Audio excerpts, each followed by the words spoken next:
Fear is a big thing because it's something that it's actually a spirit that tries to control us. Overcoming fear in many areas of our life, first of all, comes with awareness, right? When you are aware that you're feeling that way, it's a good sign to say, okay, let me question. Again, get into that critical thinking mode of where does fear come from? Is it what God's word says?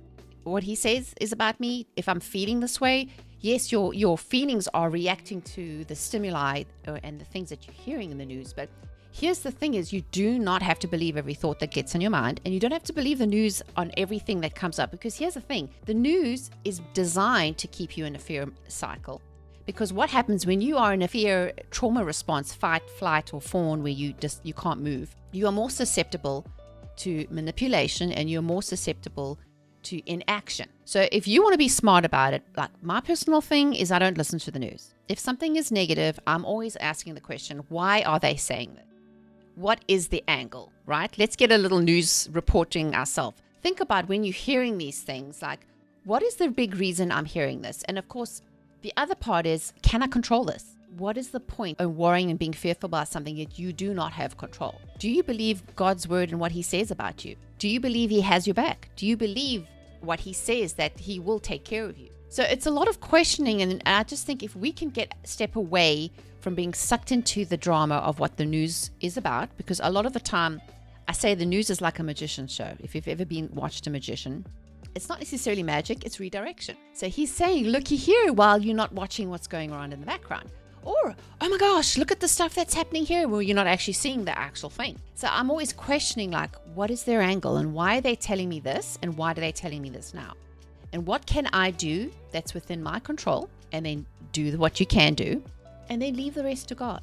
Like, we cannot control the economy. We can't control what goes on overseas, what politicians do, what the weather does. We can only control our lives and our thought processes, and we can't even control people we live with. Like, as much as that would be fun, we can't control others. And when we get into that manipulative controlling, like, oh my gosh, you get yourself all worked up. Like, I'm sure all of us, myself included, when we had the whole pandemic start, everyone was like freaked out. And I remember saying to myself, pull yourself together, girl. How is this useful to you and everyone else around you? Because if you're falling apart, those you love and care for are going to fall apart too.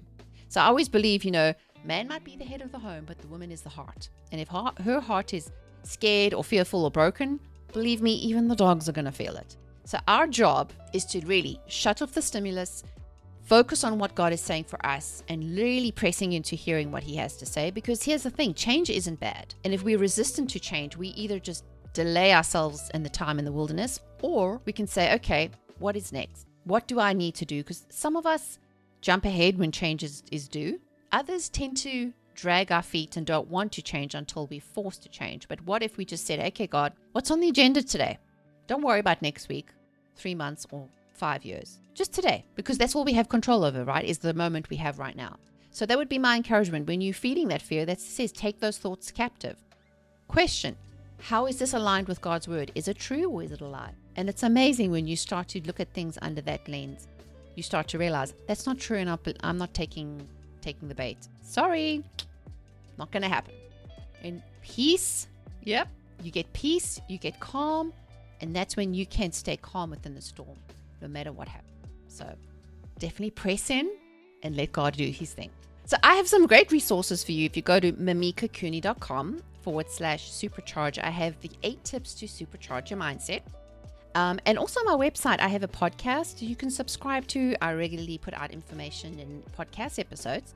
And I have a tab that actually has articles and resources. So if you want to learn a little bit more about how rewiring the brain, how to unstick your mind, all this good stuff, definitely connect with me online, and I'd love to hear from you. And if you enjoyed today's episode, make sure to click the subscribe button and the little bell so you get notifications every time a new episode lands on the channel. If you're listening to our audio version, make sure to subscribe and rate and review.